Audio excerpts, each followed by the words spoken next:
scapegoat is a person or thing unfairly blamed for something, especially the failures or mistakes of other people. This term originates from the biblical practice of symbolically transferring the sins onto a goat and sending it away. In contemporary usage, it refers to anyone who is unjustly made to bear the burden of blame, often to deflect responsibility from the true culprits.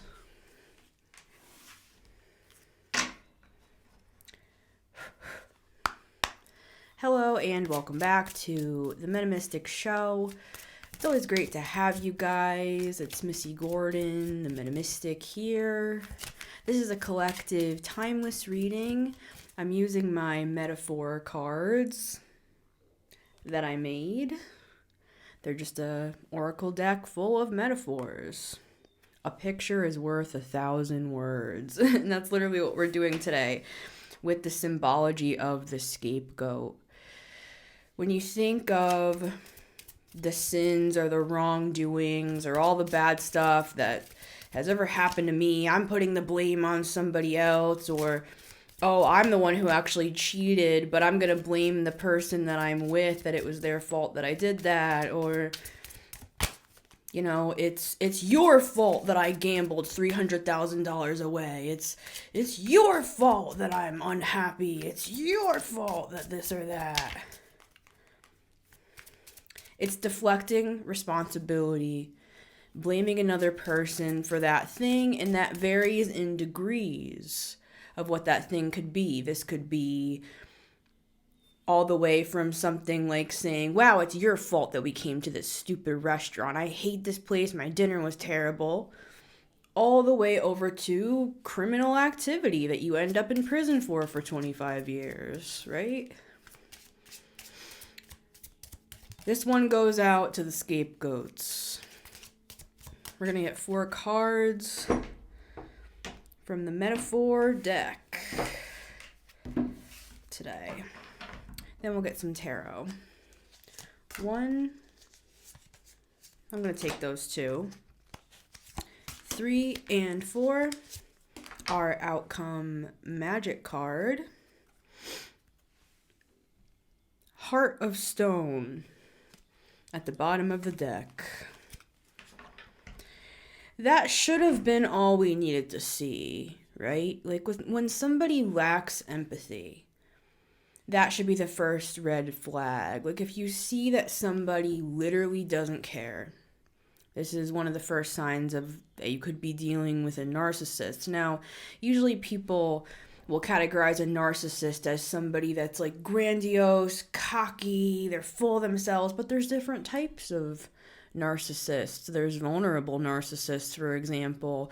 There's people that will get what they want by turning on the waterworks, or by, in more extreme cases, I've run across people like this who are pathological liars. And they will go as far as to fake illnesses. You know, they will, like I had this thing happen the other night. Well, let me just say it like this. Let me tell a story. So there's somebody who's lying, right? Who uses people to gain energy through sympathy. You know, it's kind of like the story of Gypsy Rose Blanchard, how her mother garnered all of that sympathy for her daughter from all of these charities. It's a famous story for a reason. And she had convinced her daughter that she was sick, right? You know, they were given a house, they were given all these things, right? But above all, it was garnering sympathy. But the daughter wasn't sick. The daughter was completely healthy. I mean, after a period of time of being treated like that, convinced that you're sick, convinced in a way that you're kind of like an outcast from society and you're separate from everybody and everything, and you have this overbearing mother that watches your every move. As we know, the daughter ended up killing the mom, right?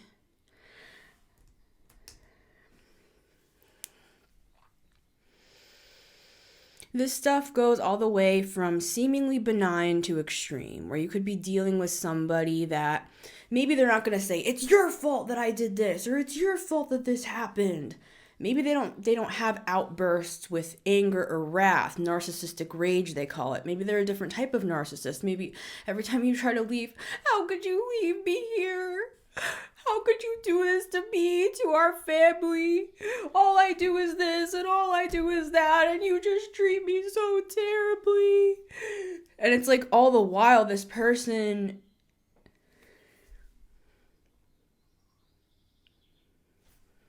the second you turn away, they'll come back to their regular demeanor and act like there was not one tear to be shed. They have a heart of stone. They don't have empathy. For some, they're more theatrical than others. And for even others, I would argue that they are so entrenched in their reality. And that's why I'm putting a trigger warning on today's reading. We're going to bring out TW, the trigger warning clown. Honk, honk. Hello, it's always nice to see everybody here. Just going to take a minute to make sure that we say this video is for entertainment purposes only, and I have compassion on everybody, and especially if there are conditions at play that people need help for. I do believe it's possible to get help. I do believe it's possible for you to live a normal life even if you are a narcissist, right? It's not about demonizing narcissists. Narcissists are people too, but I'm talking to the ones that were harmed today, the scapegoats. The ones that you put all the blame on to and took no responsibility for, right? That's who I'm speaking to today. We've had to take responsibility for ourselves, and for some of us, we had to take responsibility for ourselves, pull ourselves up by our bootstraps when we had little to no money. We were isolated from the rest of society because you isolated us from all of our friends, from all of our way away from you. Because for a lot of these people, if we want to look at it from a spiritual lens instead of a psychological one, these people are energy vampires, and they're very talented. They're mentalists. Funny bone. That's not funny. And they'll just sit and laugh and laugh. But God forbid, if you crack a smile while they're having a breakdown, they might break your neck. I wouldn't laugh around these people. I wouldn't look like you're having any fun, because if you do, they'll start in on you. Card number 1, light bulb moment. That could have been the thing that made you realize you were dealing with somebody like what I'm describing, and not everybody is as extreme as others. It's an energy, it's a spectrum, it's a scale, right? You could have had a light bulb moment. Every time I smile, every time I'm having a good day, this other person starts to freak out. They start to make it about them. Have you ever been around somebody who's narcissistic on your birthday? They'll make sure to destroy your birthday. They'll make sure to destroy Christmas. Whatever you celebrate. They'll make sure to destroy every holiday, vacation, and celebration that you have and make it all about them. And some of these people, they will go through extreme lengths. They'll literally break their arm just to prove a point. And that's why I'm saying some of these people, they're so in this narcissistic fantasy of their own making.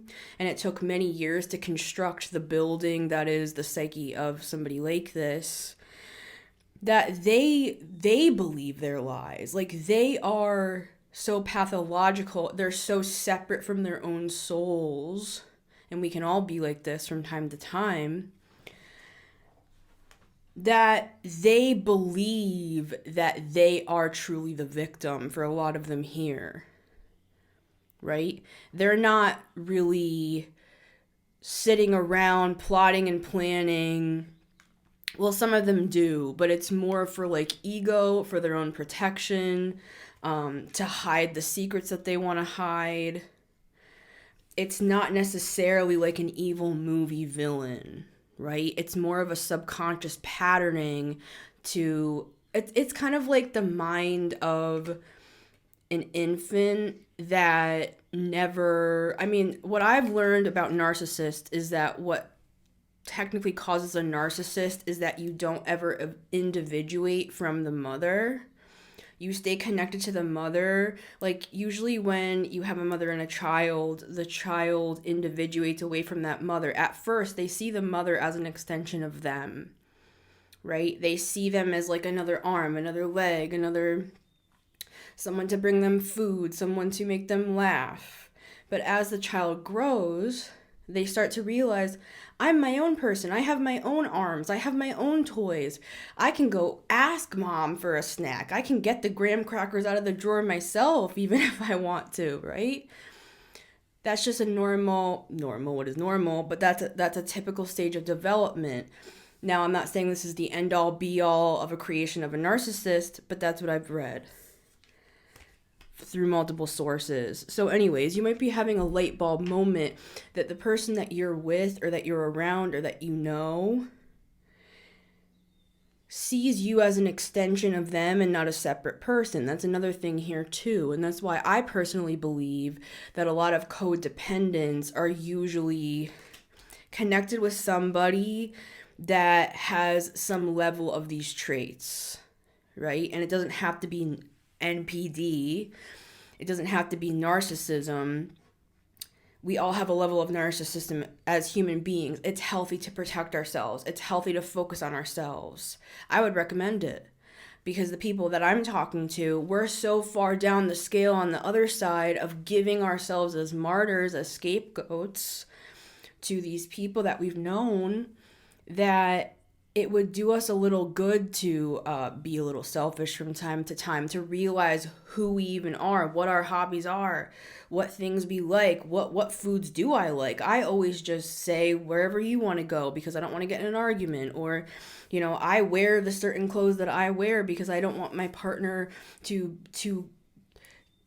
gaslight me for 2.5 hours in the car and say on the way to the party that we are wearing this outfit because we're trying to cheat on them and attract men and women.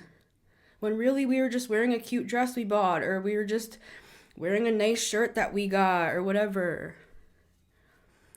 A lot of the times that you can flash back on these memories of arguments you've had, or even if this was like a family member, thinking back on, wow, the moment I was happy, the moment I seemed to like something, they tried to steal that away from me because that's not something they like, or that's not something they resonate with. They see me as an extension of them, therefore they need to correct what they're seeing. It doesn't compute with them.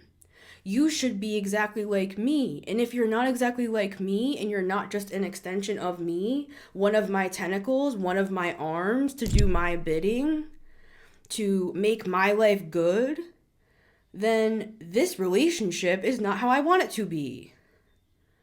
Therefore, I must destroy this person, their wants, their needs, their friends, their closets, you know, like I'm gonna throw all their thongs away because they just want to attract these men. It's like, nobody's attracting men. They wore thongs before you. These people will slowly destroy your self-esteem as well and make you question yourself and make you feel dirty and wrong and bad about your own self. For what? To maintain control over you and over the dynamic and over other people. It's not just one-on-one. You'll find that these narcissists or people that have these traits, you'll find that they have more than just you that they do this to. You know what I'm saying? And if you want to look at it spiritually, this is food for them. Right? They need they need and they need and they need and they need and they need more and more and more. I heard from a narcissist that what it's like for, well, they were talking about demons when they were talking about this, or entities or whatever, because this person isn't very spiritual.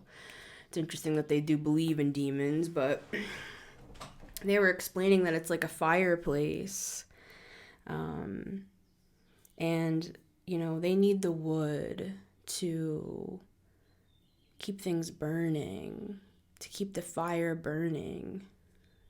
Because when that fire goes out, the entity perishes. So for these people, or people like them, and they might not all be narcissists, they could just be an energy vampire, they're going to need to find a supply, would be the term for it.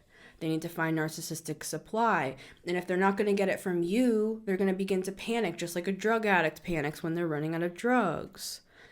They're going to need to have, and the more skilled ones have, you know, a whole Pokedex full of people that they can text up, you know, they can start an argument with, they can play the hero to, so that they can receive praise and adoration, recognition. For some of them, they cause violence so that they can suck the energy out, or arguments or negative energy. For others of them, they do things that seem like good acts, like they'll help you clean your yard, or, oh, I'll come on over, and they'll bring you a gift. Or, you know, narcissists, they love giving gifts. Because what does that mean? Look at what's attached to it. What is that? What's that right there? Look at that. What is that? It's a string. There's always a string attached if you're dealing with somebody like this. So they may do something nice for you. You may say, oh, thank you so much. It means so much to me. I can't believe you took your Saturday to help me move. Like, excuse me, it was just so nice of you. Thank you so much.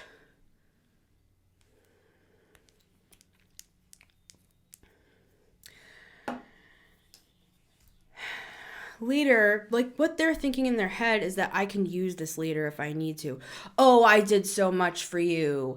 I helped you move. I gave you money. I made you a homemade pie. It's like, and they save that for later. They have in their mind, oh, okay, so I have a running thread with Sylvia, for example, so that if I need supply, I can start an argument with Sylvia and say, I did all these things for you. And that's why sometimes narcissists, the more skilled ones, they go undetected, because they have a lot of people on the line, and they have a lot of people, a lot of moving parts. There's a lot of things moving around, and they'll have a group of people that are always seeing that they're doing all these seemingly nice things for them, or they're helpful, but these people have an agenda. And I'm not saying it's completely conscious even, and that's why this stuff gets sticky.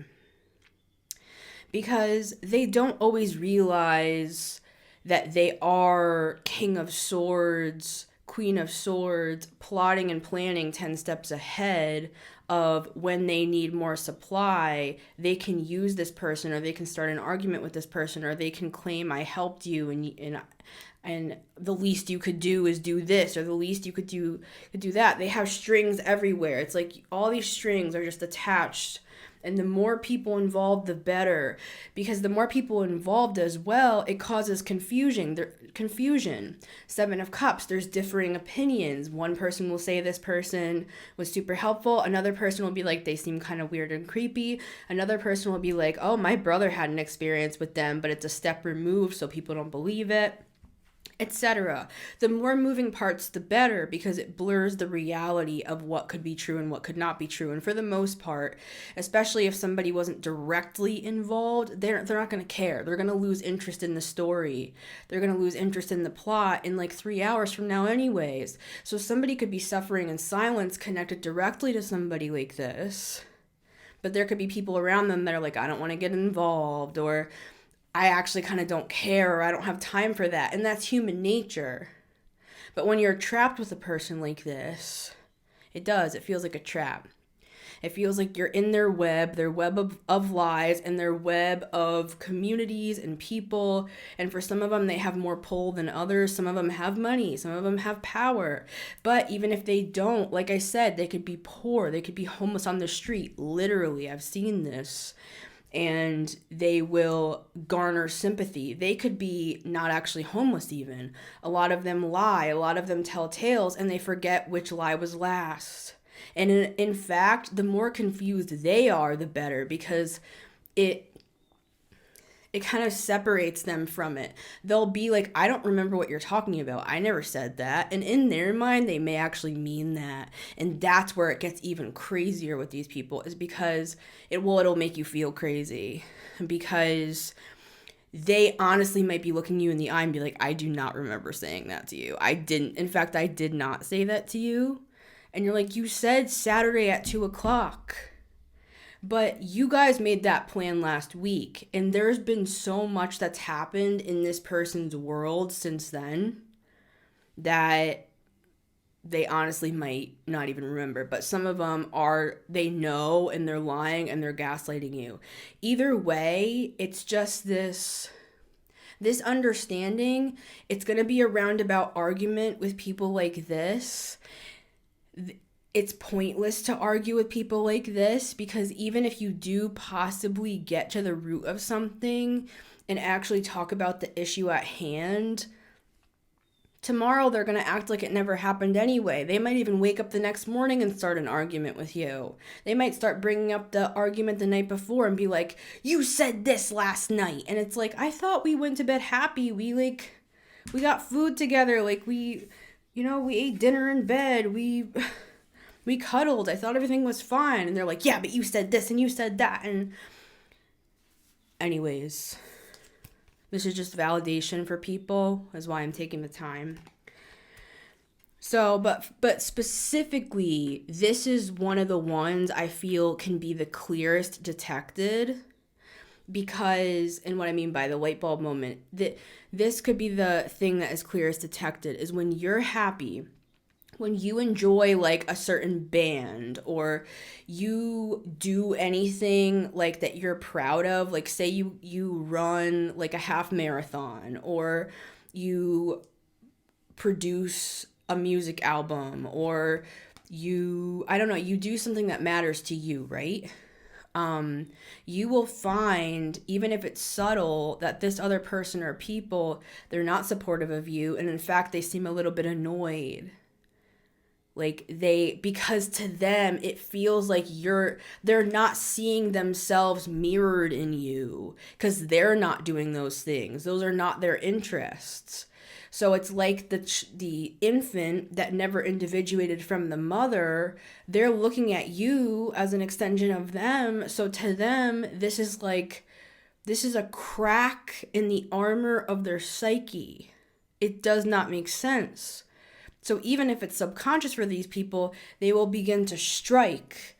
3 strikes, you're out of there. They will begin to strike against your confidence. And it might not be direct. It might not be like, wow, your music sucks. They might talk around it. They might just get agitated. They might say, I don't want to go there for lunch.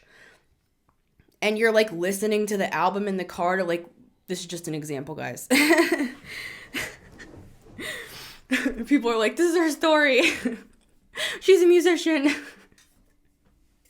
I'm just saying, I pick stuff like from my psyche, from what's happened to me, but put yourself where you put yourself.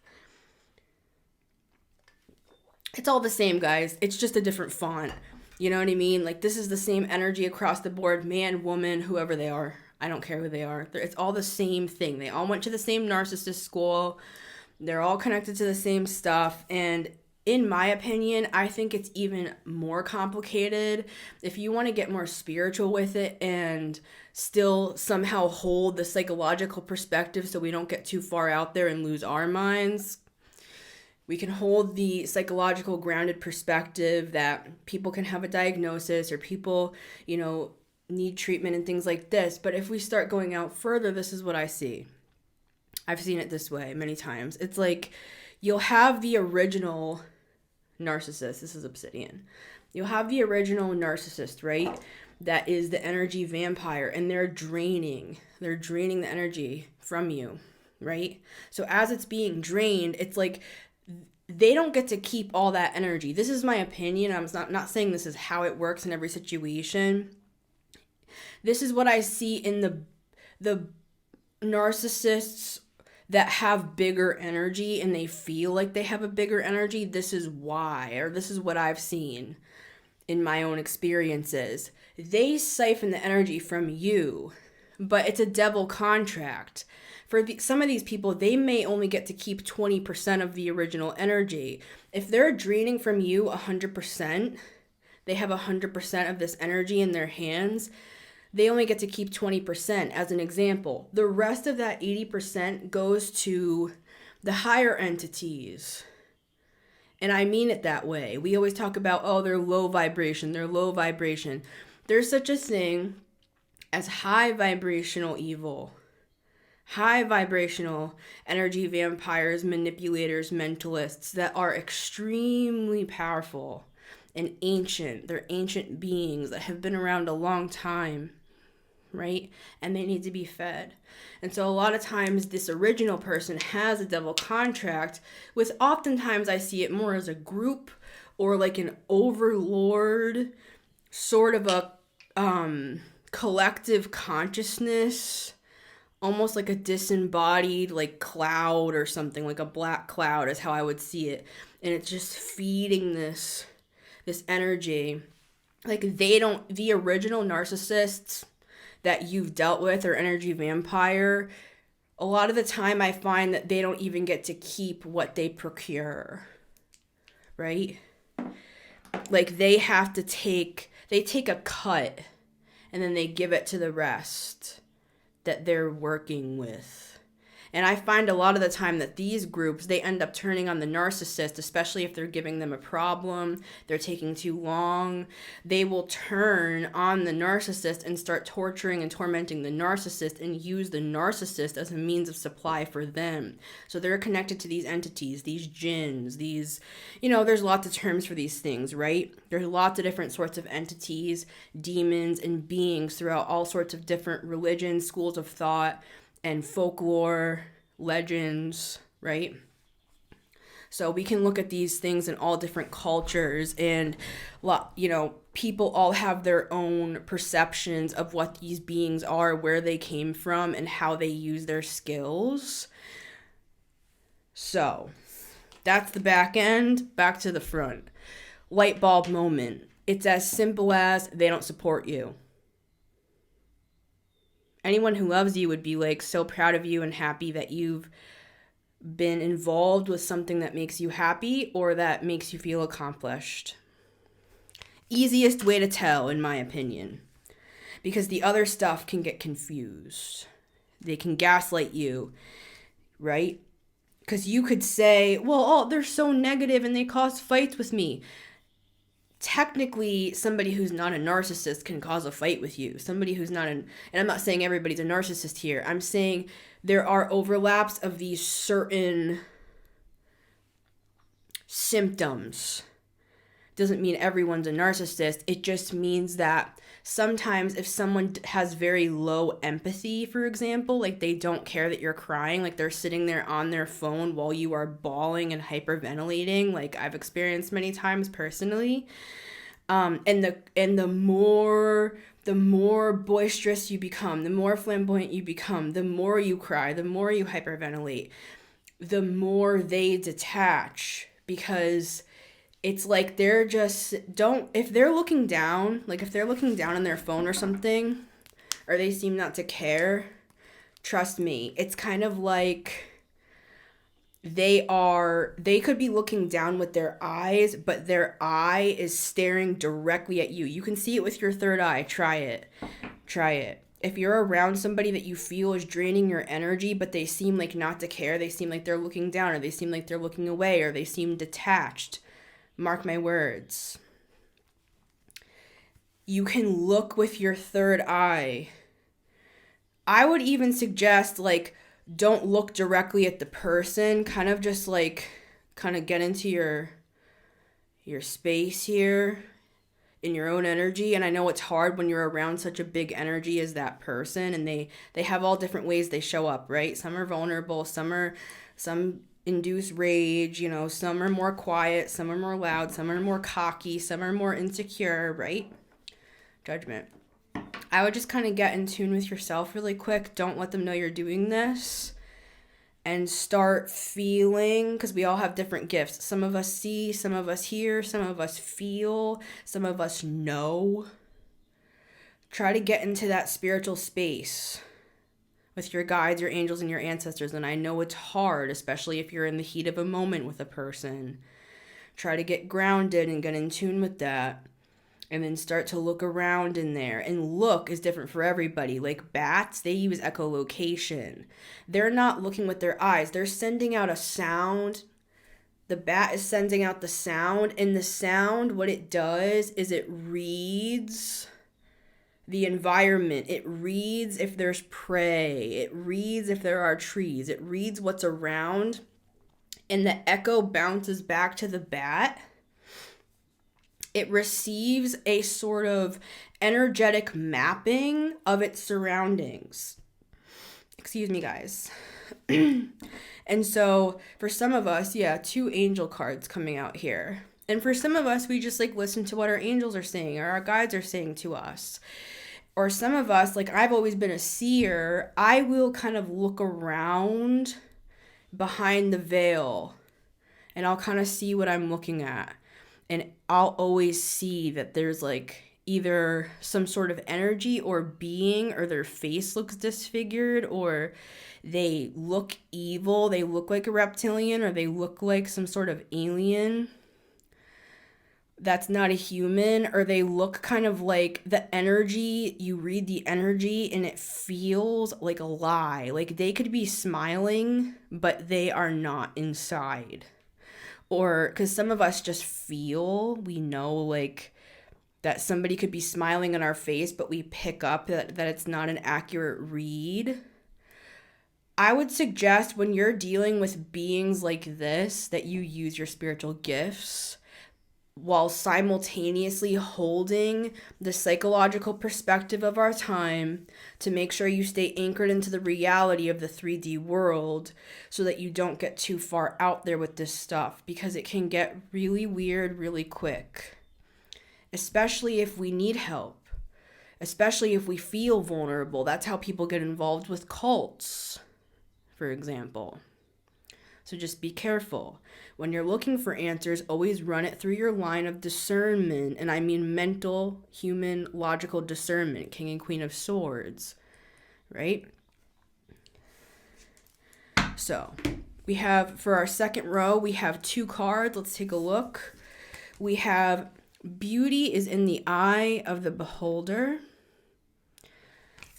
And we have blood from a turnip. Let me look for a second here. And while I'm doing that, I'm actually going to take this Demon Be Gone spray. I'm just going to let that marinate on the table for a minute here while I'm looking at these. Just to get a little cleansing into the room.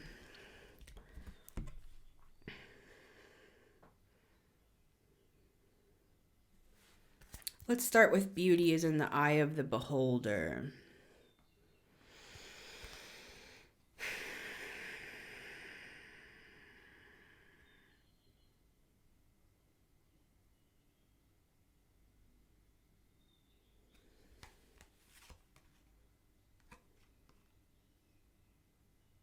I see it.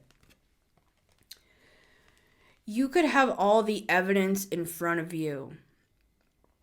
All the evidence in the world. All the red flags, right? They're all over the floor of your living room. Red flags everywhere. Red flags on the couch. Red flags on the carpet. Red flag hanging over the top of the TV. Red flag on the cat that's connected to their tail and they're bringing it through the room. But beauty is in the eye of the beholder, are people that we see the beauty in everybody.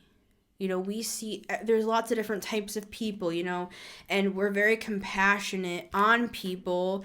Even if we feel like they have a heart of stone, we understand, people go through, let's just clean the table here.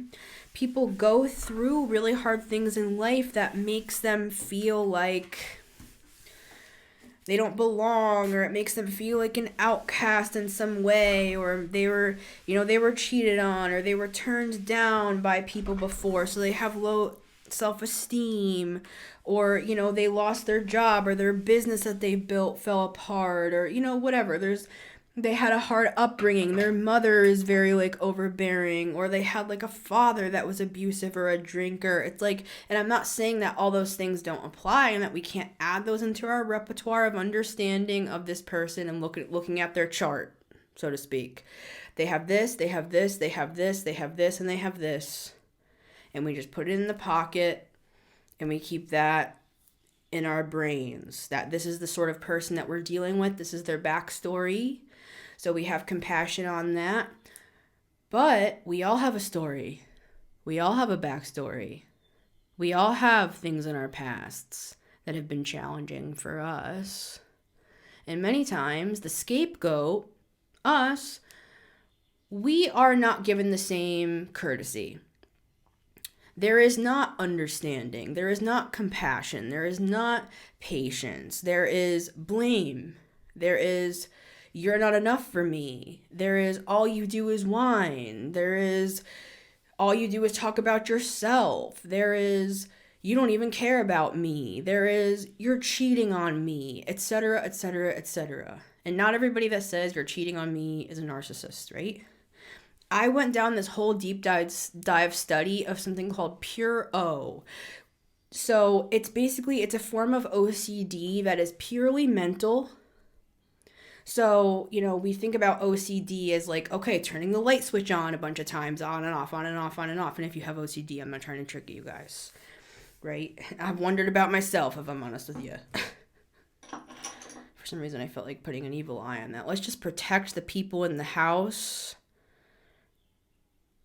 that are maybe have a diagnosis even, and are working with themselves. And this is not to demonize people that have OCD. I'm just saying, I remember, for example, I was studying Pure O, and I was studying romantic OCD. I was studying this topic of somebody that can have romantic OCD, which, that can come out in a lot of different ways, but the focus is, it's a niche of OCD, which is you're obsessed with what's going on in your relationship, and that can come out in a lot of different ways, right? So, anyways, I don't know why I was saying that. And I'm not a doctor, and I'm not qualified. Just a girl. Just a they. Because I do go by she, they, just so you know. But, anyways. So, here we have, blood is in the eye of the beholder. Yeah, exactly. Energy vampire. Blood. I just connected that. Blood. Blood from a turnip. It's like trying to get blood from a turnip. You could deal with a side of yourself that is very stubborn or obstinate when it comes to taking off these glasses and seeing somebody for who they really are. You could have even had a light bulb moment, or a few, or 10 or 20 or 30 or 150 for how long you've known this person, that something seems off here. There's so many red flags. But the longer you're in it, the harder it is to get out. And I'm not trying to freak you guys out, and I'm not trying to trigger you. I'm just saying. Because it's the more you're isolated and the more you're beat down by this person, even if you are the most confident person in the room, you could be wealthy, you could be known. I read a book, I think it was called Leaving Home, and they were talking about a politician in the area that seemed so well put together and just very successful in their career, and they grew up in a narcissistic family dynamic, and even this guy ended up moving back home in with his original narcissistic parents. The point of the book is about the ability to actually leave home, because we see in a lot of these cases that people don't actually leave. Now, it doesn't have to be your family of origin. This could be later in life. This could be like a person that you dated or that you married. And people ask the question, why stay with an abuser? Why don't you just leave? Well, that's the point of the book. It shows how hard it truly is to leave home, right? So what I'm trying to say here is, I'm seeing this blood from a turnip actually pointed towards us. When it comes to beauty is in the eye of the beholder. It's hard to face that we are actually superimposing a point of view on the person as well. Just as they are to us, we're also doing that to them. Now, if I would argue the reason why we do this on our side of things, on the scapegoat side, is as a form of self-protection and protection of our brains. Like when you're being traumatized, it's like you just want to make sure everything's okay, make sure we don't get in an argument tonight, we'll just go to the restaurant they want, we'll make sure that we wear something a little bit less revealing on camera, we'll make sure that this and that, just make sure everything's good. Like, we could try to even be like, oh, they didn't mean that, or they're a great person, they just have problems, or they grew up in this sort of a home, or their dad's an alcoholic, or they have changed so much since I've met them, they're so much better now, or in the opposite, they used to be like, when I first married them or I first knew them, they weren't like this. Like, you could be even explaining this behavior away to like a friend or a person that saying like, oh, they weren't like this when I met them. Like, it's because of the drinking, or it's because their mom passed away, or it's because they work so many hours at work, and, they provide for us and whatever. It's like getting blood from a turnip. Because, well, for a lot of reasons. So I'm just going to leave that there, because this is a process. It's a grieving process. I would argue that it really mirrors the process of grief. Coming to these light bulb moment conclusions about what we've been dealing with here, that we are seeing someone or our reality from a warped perspective, because it's either for a form of safety for ourselves. It's easier to believe in a lie so that we don't have to face the reality that we're in this situation. That's very common, and I've been in that situation many times myself, and I'm very imaginative, and I can really make stuff seem better than it is. Or this is like some form of, we see that something's wrong, but we're trying, again, another form of protection, trying to protect ourselves. We could feel stuck in a situation with a person. I'm not trying to trigger you guys, and if you need help, please get professional help. Not just these videos are to help us think through things, help us process through things, and spiritually connect dots and use divination to help us spiritually process things that are sometimes actually hard to process mentally. So it's that too. But let me move forward here. This could be a form of protection, like we need to keep the peace in the home and stuff, or keep the peace with this family member, even if we don't agree with it or whatever, because we don't want to cause issues, because maybe they support us financially and this is a no judgment zone, or maybe they have cut us off from all of our friends or our family, and we're kind of like isolated with this person and we don't really have anywhere to go, and they hold the keys to our car, like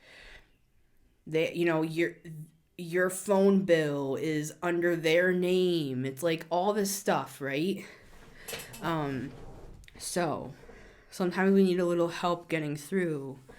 Card number 3, late bloomer.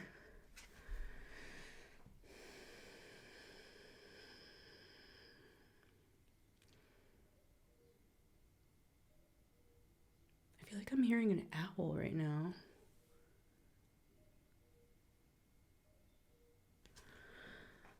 Late bloomer. That makes me think, like, sometimes you will find with people that I'm talking about today that you'll sort of have this Piscean, like rose-colored glasses sort of energy toward a person that's doing all of this, that could be abusive, that could struggle with drugs or codependency or whatever. And we could be like, oh, they were a late bloomer, they had a hard upbringing, or, all the women they dated before me were like crazy, or, or the reason why they have, a porn addiction and they force me to do stuff that I don't want to do is because they didn't get to experience that when they were in their younger years. They're a late bloomer. Or you'll find that in people like this, there are, just like with us, people have these symptoms of things like they were different. Maybe they weren't like the other kids or when they were younger, or maybe they in their family played a certain role in a family dynamic where they didn't get to develop normally. So it's like, and these are real things, and these are actually valid excuses if the person was getting help.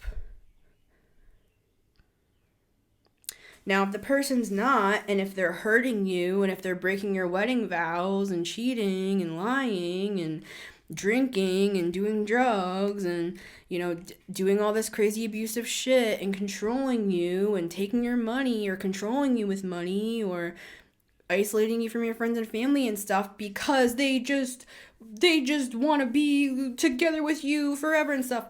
I'm not saying like that these people, 'cause I'm hearing, sorry guys, my meditation alarm just came on. Yes, I put an alarm on my phone to remind me to meditate because I get busy, and then so that could be a reminder for all of us here. Like, this stuff gets so heavy mentally and so heavy emotionally, especially if we're in the thick of it. But even if this happened years ago, even if this was your family of origin growing up, even if this was like an old ex and this was 5 years ago and you're still healing from it because it was so toxic to you, or this is a sibling, or this is a friend, or this is a coworker, this is a boss that's narcissistic, whatever, it's best for us to take care of us. Even if you're in the situation currently with this person, do what you can. Do you have a room in your house that's private? Can you go on a walk? Can you sit in your car? Just to gain some peace, to ground yourself, to get yourself back in alignment with your own energy. And then when you come back in contact with this person again, you can gray rock them. Like, you can keep it casual. You can say dinner's at 6 so you don't get in an argument with this person and waste all your energy so you're not exhausted for work in the morning. We've got to work with the energy we have with these people and use it to our advantage and know the game. Like, understand the game so that you can play. Understand their game and their modus operandi, and then once you do, you can kind of move between the lines and protect yourself until you're able to either leave or, and no judgment. This is probably going to sound so controversial, but even if you want to stay with this person, you've got to find your grounding, because not everybody can just like leave stuff, and I'm not an expert. Again, I will say it. I'm not some like professional like narcissist teacher or something. Spirit's having me do this because they're like, certain things and it will help for you to share them. So again. But this late bloomer thing, I feel like this can also be applying to you. You could feel like it's kind of like mirroring this person sometimes. Where it's like, we both have a same sort of nose, for example. We both have like a similar family dynamic. Like, we're mirroring. Like, we both have dealt with hard things in our lives that caused us to not develop like other people. So now we can be late bloomers together. We can have problems together. A lot of the time we have these toxic like trauma bonds with these people where we connect on the basis of trauma. So it's like you are connecting in with your your root, like deepest pains of your life. So you are connecting this other person with those things they're your memories. It's your past. It's your experience. And you're now connecting that stuff with this person or people, and it gives the illusion that they're somehow connected with that, or they're connected with a deep part of you or in a deep place, when in reality, we're just swapping horror stories here. And there's a lot of people that you can connect with on that. This is not some special twin flame. I'm not trying to be offensive. Some deep soul bond of 1,000 years ago, and maybe it is. Maybe that's why you're meeting this person again in this life, to deal with this fucking unfinished business so you can move on with yourself. So you don't have to see this person again in the next life. But anyways, let's move forward. This has gone on quite long, so I might do a couple quick clarifiers, but let's get our outcome magic card number 4. Under the weather, guys. So now, again, I don't diagnose anybody on this channel. I'm not qualified for that, and I don't predict like health issues. But basically what this outcome is showing is, if you continue with a person like this or people like this, it can cause issues in your life, whether that's feeling like under the weather. I'm hearing like fatigue. I'm hearing chronic fatigue syndrome, right ear ringing when I said that, where you could feel so drained, like you just have to lay down all the time, or like you could just feel like your body's in a state of fight or flight all the time, and it wears out all of your energy, so you're tired. Or you could be pounding energy drinks, pounding coffee, pounding, for some of us, drugs, and drinking for escapism, and we're hurting ourselves by trying to escape because the situation is so upsetting. Or this has to come out somehow. Our body has to regulate somehow, whether that's through some form of escapism, whether that's through some form of like just such high anxiety that the body it's so like freaked out. It's so high strung and stuff, because we know this person's gonna yell that dinner wasn't quite right, or we're waiting for that moment that this person's gonna explode again, or they're gonna start talking our ear off for 3.5 hours while we said to them, I have to get up at 4:30 a.m. and they don't care about that. They don't care about you.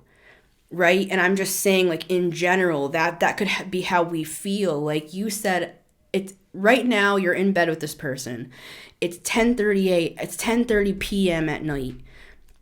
It's late. You have to go to bed. You have to get up at 4:30. You said this to this person multiple times, and you text them during the day to be like, hey, just to remind you, I got to get up at 4:30 tomorrow, because you were trying to strategize. You were trying to implant this information into this person so that there wouldn't be any snags. There wouldn't be any arguments. This is a very tiring dynamic.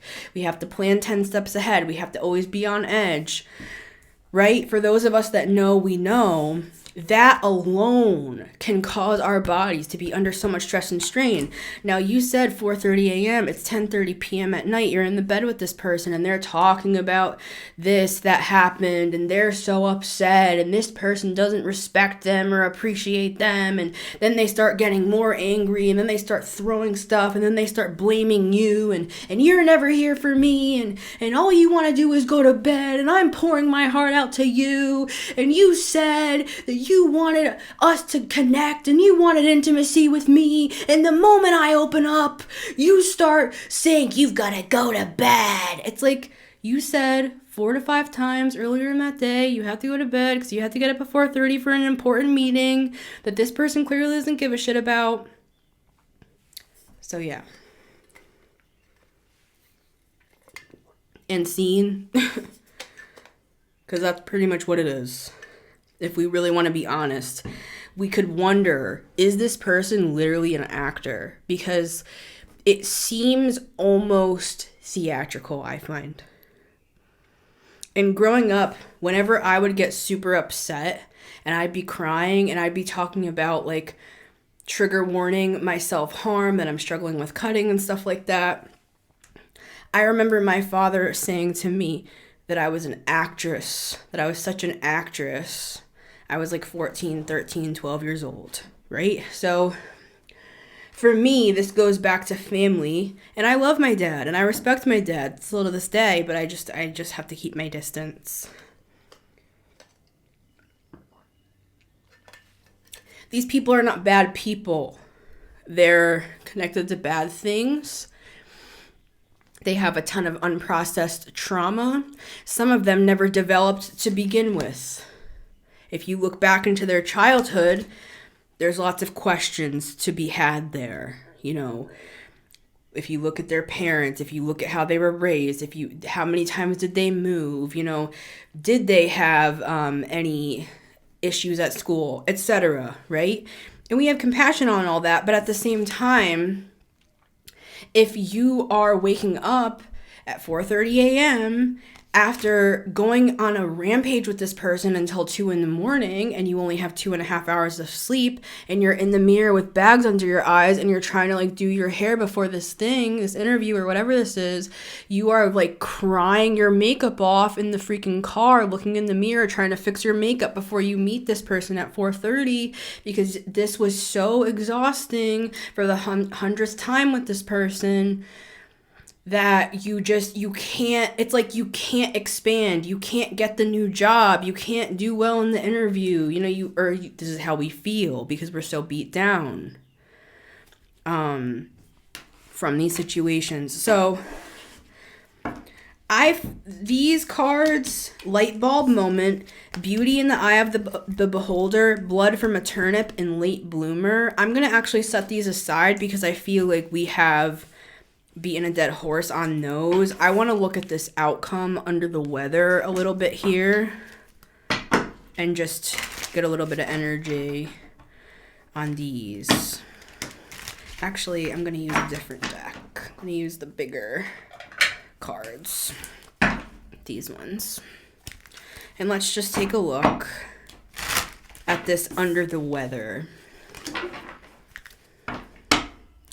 Any advice for the collective? I know these are heavy, guys. Thank you for bearing with me. Thank you for being brave to reparent yourself here, to nurture yourself, to see that you are valuable, you are worthy, you are enough, you're more than enough, you're the Empress. And this Ace of Pentacles is like, you have the chance at a new life. Again, and I know it's controversial, but even if you do stay with this person, or people, or whoever this is, make sure you do Empress stuff to yourself. Take some time out. Make sure that you are able to recalibrate. Make sure you're able to like meditate and ground yourself and remove the toxic stuff from your body and everything. The reason I'm saying what I'm saying here is because I had a comment from a woman and it stuck with me. She was like, there's so many readings talking about people that like leave these situations, but not many people talk about like, what if you're stuck in one right now and you're trying to process through the information and process through what's happened and like being in the process of it. It's not always just some linear, clear, like majestic end of the movie as the swelling music plays and the credits roll. It's like not everybody has that sort of experience, and we have to work through this shit, and we're exhausted, and we're 9 of Wands, and we can barely get to work because this takes so much energy to put up with all this. So this one goes out to the ones who are currently being scapegoated, or you have been in the past, because sometimes it takes years. I read something like it takes your body a minimum of 2 years. Don't quote me on this, but I read it somewhere that it takes your body a minimum of 2 years to heal, basically, from this. I'm talking about biologically. For your body your nervous system to regulate. Now, I will say, and I'm not trying to be discouraging, that I have CPTSD and I experience a lot of like symptoms, anxiety and stuff still to this moment. even though I'm in a better situation, even though I've healed a lot. So don't be hard on yourself. Like, this stuff can take a lot to work through. So, but we have this under the weather, so let's take a look. It's just so ingrained in some of us, especially if we were raised in it. It's hard to just be like, think of this stuff in these cinematic terms, like, oh, if I leave this person, or if I go no contact with this family member, or if I leave this job, I'll just be magically healed. It doesn't always work like that. And sometimes it takes even the physical body just years to even regulate again after being away from that stuff. Or, if we felt scared, like, we could always like go into our bedroom and immediately lock our door, and then we realize, wait, I'm in my own apartment. I don't live with that person anymore. I don't have to go into my bedroom and lock the door with my cat. Like, I can leave the door open. It's my apartment, for example. So, yeah, like, even after something's over, there's still recollection of the past life, so to speak, with the Judgment card. So let's get 3 cards here and take a look. Under the weather. So yeah, we have the King of Cups flying out in the reverse. This person could even like apologize to you and come in with just gaslighting. And it comes in with a strong energy. It's to strong arm you. Like, this person could come in like the Page of Cups. Oh, I'm so sorry for what I said. And a lot of the time you will have, I know people say narcissists don't apologize, but I've seen it many times. They will apologize if it suits their purposes. Now, maybe what people mean by narcissists don't apologize is that they don't mean it. Now, I understand that, but I'm talking about, of course, they'll apologize if it suits their purposes. And we have this gaslighting energy right behind it with the Moon and the Strength card. This is like a forceful energy that's trying to mold you into how they want you to react to something. And this could kind of throw you for a loop because you are so empathetic, you are so kind, you do hear people out. Oh, my apologies. What I was saying was we're clarifying under the weather, like, what could this be showing? And we have the King of Cups in the reverse, which is you, which is us, where it's like you could feel like your emotions are all topsy-turvy. Like, you don't know what to think. Because if somebody comes in and is apologizing or, gaslighting is really how I'm seeing this. It could be under the guise of an apology, right, with the Page of Cups. Or they could come in kind of sweetly, or they could seem kind of like, oh, they're not in a bad mood anymore, or whatever. There's like lipstick on my forehead here. But it's the Moon and it's the 7 of Cups.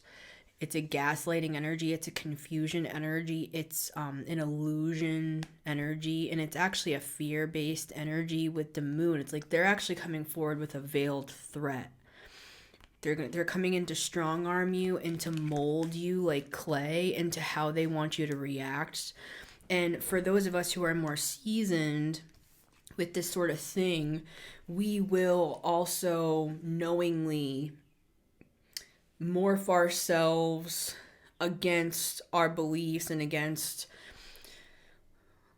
what we know happened and stuff, because we don't want to deal with this person. So we kind of just will put ourselves in harm's way, make ourselves the martyr, or neglect ourselves, not care about ourselves, so that this person can keep their like ego, essentially.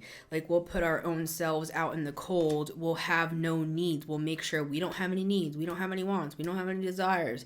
It's all about this person. It's all about them. Like, make sure to not make them mad when they're making their grand apology. It's like, so that sort of back and forth, and like the gaslighting and the ups and the downs and the roller coaster. And like 5 minutes ago, they were throwing stuff across the room. And then 5 minutes later, they're coming into the kitchen and trying to be like close with you and stuff. It's very confusing. It's very emotional. It's an emotional turmoil, sort of back and forth energy. And then we're looking at this person, and usually they will weaponize like memories, like remember how it used to be with us, or for some of them that are more talented, they might even like bring up pictures on their phone. They might like text you a picture of you two together, like at the beach last summer, and be like, remember when? Or, they might bring up past memories and pull on that cord to get you to conform to how they want you to view this apology. And a lot of them, they understand that you're doing this. They even know that you're catering to them. They want that to be the case, right? They could even know that you're like lying and that you're not actually believing what they're saying, but that's good enough for them because it keeps us in line, right? So King of Cups in the reverse here. And going back and forth on that roller coaster for us, that can get us into a state of feeling under the weather, right? Whatever that may mean to us. It's also denying our own wants and needs and not doing the things that make us happy and stuff. So it makes us like depressed, or it hits our confidence or whatever. Please clarify under the weather for the collective. And I'm sending all my love, guys. I know this stuff is so hard. And even if you're listening to this reading, and this is just processing stuff that happened years ago, it's still just as fresh, isn't it? Like so just go easy on yourself. Yeah, we have the Four of Wands here. For some of you, you could even still be married to this person, or you were married to this person. We have the Magician here with the Six of Wands. Yeah, it's like you could feel like this person's like impenetrable. Like you cannot penetrate their deception, their lies, their manipulation, or what they want, because the Magician is a manifester energy. It's like, that this sort of person, they always have to get what they envision, what they want, where they want to go for dinner. I know I always keep saying that, but it's such a practical example because we all eat every day, right? And so eventually you're going to have to eat with this person, and you're going to find that there's going to be problems with the restaurant or the server, or that guy almost hit us when I was pulling into the spot in the parking lot, or like cussing out somebody at the customer service, and now we can't ever go back there without feeling embarrassed because this person made a huge scene, or whatever. It's like Four of Wands is like basically you're giving up everything that makes you happy, everything for cause of celebration, especially if it has to do with only you. Like, remember how I said at the start, the Six of Wands is a card of achievements and success. So you could have something that you manifest be successful, like you have some sort of achievement that you yourself created, and maybe you'll have to hide this celebration from this person. I know that I started adapting this behavior from childhood, where if I really liked like a certain song, or I really liked a certain dress, like from my closet, or I really liked something, or I even liked a person, I would keep that to myself, because if I said it out loud, or I let anybody know the things I liked, they would ruin it. So I had to keep my wins like private, my celebrations silent. And I think I convinced myself that it was some form of like holy humility or something like that. Like, I made the best of it in my head, where I was like, well, you don't always have to say everything. You don't always have to gloat about your achievements and stuff like that. Like, yes, I did that. Yes, I accomplished that. But why does everybody have to know?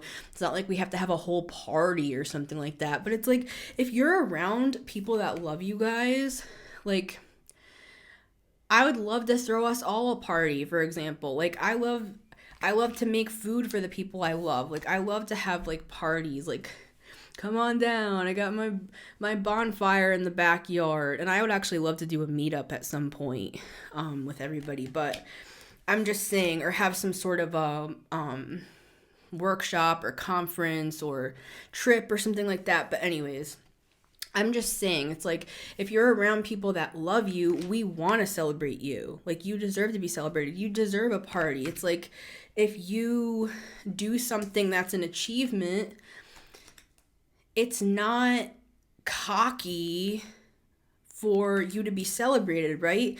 But I conditioned myself from the time that I was a young age to make sure that I kept my achievements silent so that they couldn't get ruined, right? Or they couldn't get stolen away from me or whatever. So that's what I'm seeing here. And that can cause an under the weather too. It's like you could start to feel like all the stuff that makes you happy, you can't celebrate those things. And I'm still working on that to this day, guys. So this takes a while, right? So let's see. Let's get one more card here. Under the weather. 10 of Cups here. With the Ace of Cups.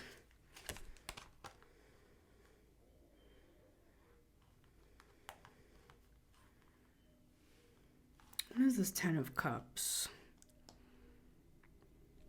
Let me ask.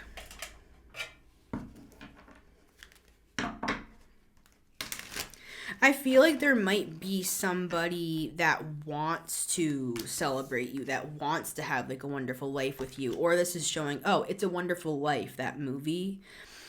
There could be even somebody coming in, guys, like if you're looking for love, that can actually be like a stable, loving presence for you that, you know, will help you heal through all this stuff. It could even just be a friend, like with the Ace of Cups here and the Temperance. Like, if you start healing yourself and working through everything here, it's going to attract other Ace of Cups. Like, this is the Ace of Cups within us, right? And the Temperance angel is holding the cups. This is like healing our energy, and it takes time. There's an element of patience with the angel, and I'm not saying we have to be perfect in order to attract people that are at that vibration. I'm just saying, once we start doing that work, it will attract people in that have the same cup that you have, and they want to fill the cup that's already overflowing. They want to celebrate you. They want to say, wow, you're amazing. They want to marry you for some. They want to have a relationship with you. They want to have, for some, have a family. They want to be part of a community together, because this doesn't have to be romantic. This can all be platonic. This is beautiful, beautiful energy. So let me just clarify this 10 of Cups and we'll close on this. Because this feels like future energy. Like, this is the hope. This is the hope that, because a lot of us feel when we're in these situations, like, or it's somebody that convinced us that if you walk away, you're not going to have anybody. And that's because they isolated you for the most part. This is a common theme throughout these sorts of relationships. For the most part, they've isolated you from everyone and everything that cares about you. So you do feel alone. You do feel detached from your own emotional space, from your Ace of Cups and stuff. So they could have convinced you, if you leave me, you're not going to have anybody. And maybe that will be true at first. I'm not going to lie. Right? But that's not true forever. 10 of Cups. 10 of Cups. For some hope. Some hope. Oh my God.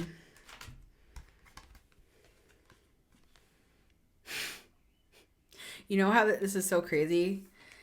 There could even be somebody coming in that directly mirrors you with the King of Cups that has a similar past. Maybe they struggled with codependent relationships, or there can be something with a person coming in where they understand. Maybe they didn't go through the same thing as you, but it's a similar frequency. So they want to like take extra care of you, because I'm seeing them like bandaging you back to health, because they they see that there's hurt here and they want to like love you basically. Yeah, there could be like a soulmate energy coming in with the Wheel of Fortune, and that could be part of your good karma. Can I get a tiny bit more on that? 10 of Wands. With the 10 of Swords. With the Tower. I feel like there's somebody here that's like a soulmate to you guys. Yeah, look at this. That they want to help you heal.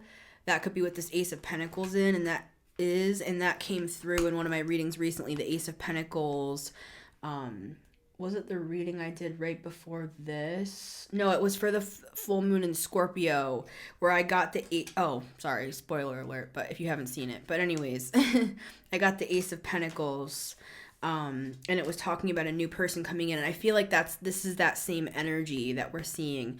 There could be somebody coming in that wants to like help you heal with the Empress and the Temperance.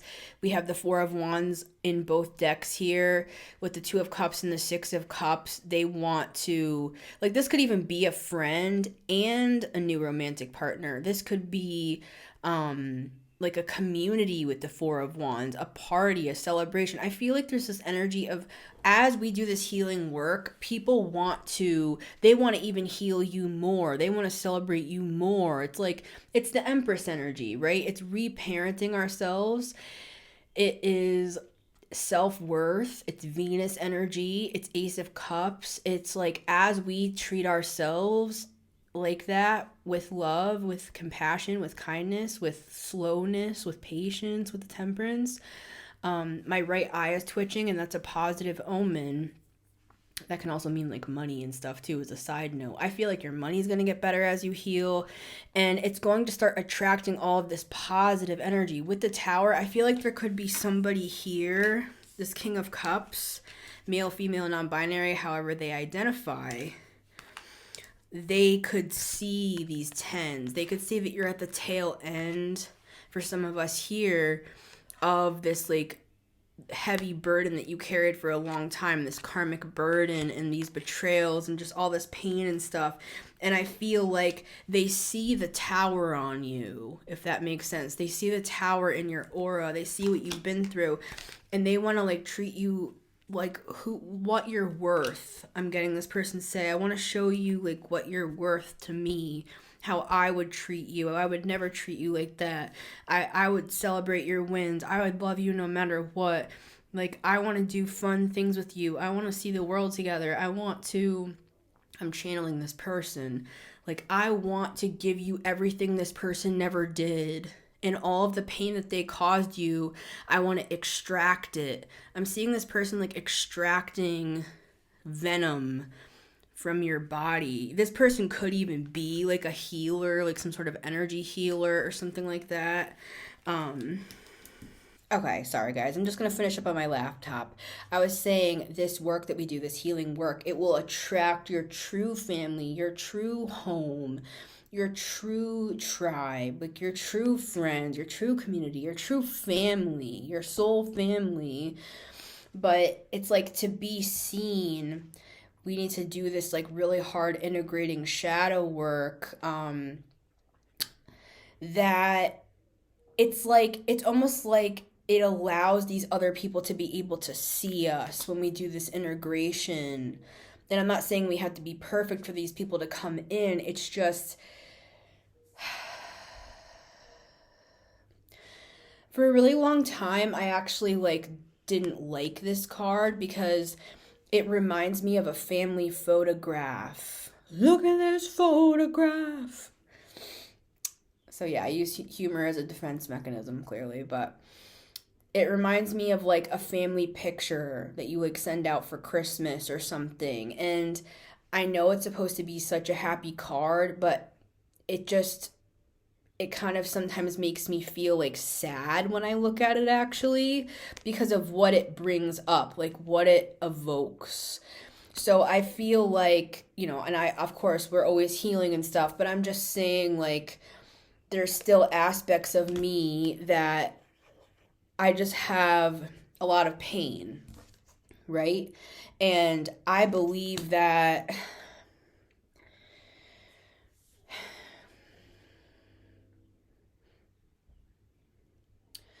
the way to embrace like true love is through experience. Like we have to rewrite these old memories. I feel like it's not just something that can be mentally healed. Like it's something that has to be written over, like in the brain. I'm hearing that song, The Rest is Still Unwritten. I don't even know what that song is. Somebody tell me in the comments. The rest is still unwritten. It's like, that's the 222 when I said that. That's the beauty of life, is that the rest of our lives still are unwritten. Even if we are, like, even if you're older. I'm hearing something about baby boomer. Even if you're older, it's like we still have a chance to heal. Well, really, it's integrate all of this stuff. It's the shadow work. Like, it's the hard, challenging stuff that we've been through, right? But the rest is still unwritten. Like, we can create new memories that are true love, that are high vibrational, that are so powerful that it literally overwrites all of the past like pain we've been through. And I've had that happen so many times in my life, even just over the past few years. Like, that's why I'm such a different person, is because I have purposely made that the case, right? Like I have healed myself, and even when I felt like I didn't want to open up to people, or like I felt like I wasn't good enough, or I felt like I was descending back into like old thought patterns and stuff from my past, I decided to actively choose to have a nice day where I can create memories. Like, even if I felt maybe like depressed that day or something, take a couple pictures, like get dressed up, like try is what I mean. Like I would it's like we need to embrace this, and that can feel like pouring alcohol onto an open wound, I'm going to be honest. Because we've been through so much, and there is a side of us that's very angry and resentful for what we've been through. So there could be a side of us that looks at like a beautiful family picture and it causes a reaction in us that comes up and superimposes this devil energy over the top of something that would have been otherwise like a wonderful day or a vacation or like a happy moment or a happy memory. And so we can actively push away the future, even subconsciously. So I'm a person that believes we have to actively choose every single day to take risks, to take chances, to trust again, to love again, to believe again, to put ourselves in situations that even if we're like, well, what if this person does cheat on me? Or what if this friend does backstab me again? It's like, well, maybe they will, maybe they won't. And we just have to be brave to try, right? And even if we do get hurt again, at least it was worth the risk. What else is worth risking than true love? Right? So I love you guys so much. It's been Missy Gordon, the Metamystic here. Thank you as always for being here. And remember, you can always listen to this show, The Metamystic Show, on Spotify and Apple Podcasts every Monday, Wednesday, and Friday at 9 a.m. EST, as well as on my YouTube channel here at The Metamystic. Thank you to everyone who donates to support the show. I deeply appreciate it. I always put all of my links down below for people to donate, and thank you for your super thanks as well. Thank you so much for supporting my work and for believing in me and for sending all your beautiful comments and support and love and sharing your stories. I love to hear from you guys. If you'd like to book a personal with me, info is always down below in the comments if you are interested in getting a personal reading from me. All right, everybody, it's been Missy Gordon, the Metamystic here, and I'll see you on the next one.